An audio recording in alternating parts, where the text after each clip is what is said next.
கதவுகள் நம்ம வந்து தட்டிக்கிட்டே இருக்கணும் அப்படின்னு சொன்னீங்க இல்லையா? ஒரு ஃபியூ மொமெண்ட்ஸ் நீங்க கதவுகள் தட்டின மொமெண்ட்ஸ்லாம் இருக்கும்ல? எத்தனை இடத்துல ஏறி இருப்பீங்க? எத்தனை நாள் வந்துட்டு ட்ரை பண்ணியிருப்பீங்க? ஸோ அத பத்தி ஒரு ஃபியூ வேர்ட்ஸ் சொல்லுங்க. அது எனக்கு எப்பவுமே எல்லாம் கேட்பாங்க, "ஏன் வந்து நீ வலசரவாக்கத்த விட்டு நகர மாட்டேங்கிற? சென்னையில இவ்வளோ ஏரியா இருக்கே" அப்படின்னு. அந்த ரோட்ட தான் நான் அதிகமா அலைஞ்சிருக்கேன்.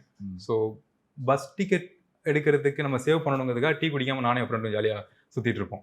அப்ப எனர்ஜி இருக்கும். இப்பமானா டொய் ஆயிரும். ஸோ அப்ப எனர்ஜி இருக்கும். டீ குடிக்காம தண்ணி குடிச்சிட்டு ஜாலியா சுத்திட்டு இருப்போம்.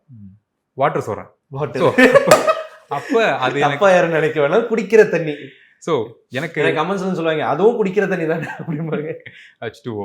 ஸோ எனக்கு அந்த ஏரியா ரொம்ப பிடிக்கும். இங்கே தான் நம்ம இருந்தோம். ஸோ இங்கே தான் நம்ம பைக்ல வரணும், இங்கே தான் நம்ம கார்ல வரணும், இங்கே தான் பீப்புள் நம்மளை வேல்யூவாக மதிக்கணும் அப்படிங்கிற அது நடந்துகிட்டு இருக்கு. எனக்கு ரொம்ப சந்தோஷமா இருக்கு.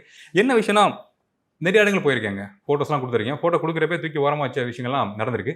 என்னன்னா, அப்போ நமக்கு சினிமாக்கு என்ன தேவைங்கிறது புரியல. நான் இப்போ சொல்கிறேன்ல, வேல்யூவான பர்சன் அதை அலோவ் பண்ணணும். அப்போ சும்மா வாய்ப்பு கேட்டாலே போதுங்கிற மூடு தான். அப்போ வந்துட்டோம் வாய்ப்பு கேட்போம் அப்படிங்கிறது. இப்போ அந்த ஃபோட்டோஸ்லாம் ஒரு ஃபோட்டோலாம் பார்த்தேன். ஒரு 10 வருஷம் முன்னாடி நான் போய் கொடுத்த ஃபோட்டோலாம் பார்த்தேன். இது எதுக்குடா நம்ம கொடுத்தோம், இதெல்லாம் எவனா வச்சுக்குவானான்னு தோணுது.